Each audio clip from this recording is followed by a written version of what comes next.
Hey parents, this one is for you guys. So first off, if you need to pause this video and go and pour yourself a beverage, go and do so and then come back and join me. First, I want to give you a cheers for doing so very well with helping your kiddos with this off-site learning. I truly could not do this without you, and so I'm so very grateful that you have taken your time and energy during this super crazy time to help out your kiddos and to really help me out with this. I really, really appreciate it. So cheers to you. Good. Okay. Now that we've done that, I thought it might be helpful if I gave you some tips for helping your kiddo out when it comes to writing. Okay. I know that our tendency whenever our kiddos start to write is that we want to make sure that they spell everything correctly. And eventually that is our goal. But in kindergarten, it is very developmentally appropriate for them to have inventive spellings. So to just write the sounds that they hear and to put that on the paper. Now, if it's a sight word, certainly we want them to spell it correctly. We want them to start practicing that now. But otherwise, I really would like for the kindergartners to be as independent as possible with their writing and then sounding out and writing those words. So I thought maybe what I could do is show you on the whiteboard here what a typical kindergarten sentence might look like and when it would be okay for you to just let it go and let them write it how they've written it. Sound good? So let's pretend that they were writing the sentence, I played with my friends at the park. Okay. I played with my friends at the park. So first off, when they are writing, it is super important that they plan their sentence so that they would just point to their book page and just point and say it a couple of times. I played with my friends at the park. Doing that a couple times so it's stuck in their head. Okay. And then once they've done that, then they can go word by word. So you would say, all right, now that you've planned it, what's your first word? I, right? You would write I. And then you'd say, okay, what's next? You can reread. I played. Okay, here would be an appropriate way for them to write played, okay? So they're stretching it out and they would go pull. And it's okay if they missed the L, if they went straight to an A, totally fine.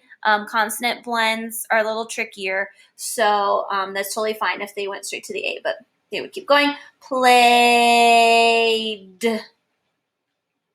That would be an awesome way for them to write played, okay? I played with. So they start sounding it out, eh.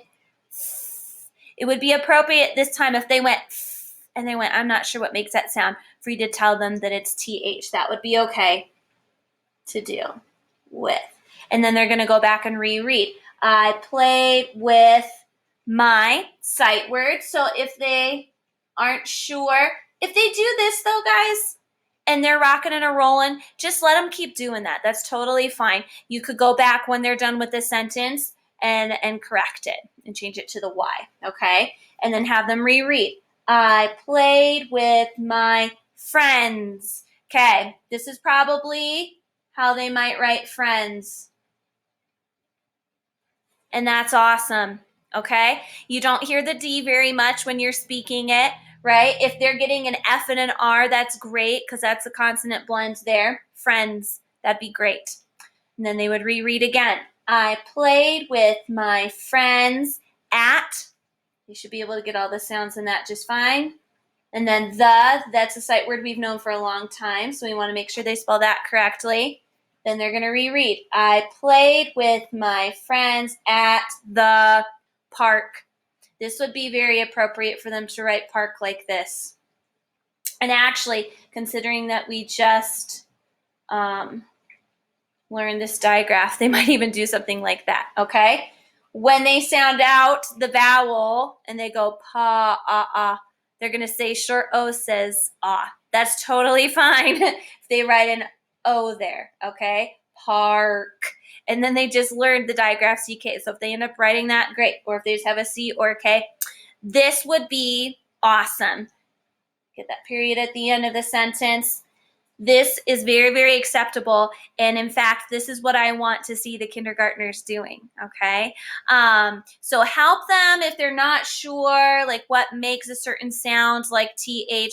Otherwise, I'm going to encourage you to refrain from spelling each of the words for them, even if they ask for it, because sometimes they do, hoping you will oblige.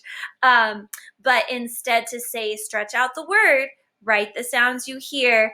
Developmentally, that's so wonderful for them to be doing that. And so it fills my teacher heart with great joy to see a sentence like this, okay? So I hope this is helpful. Again, cheers to you guys for all of your hard work. I'm very grateful for you. Go finish this drink, and I miss you guys, and I'll talk to you later. See ya.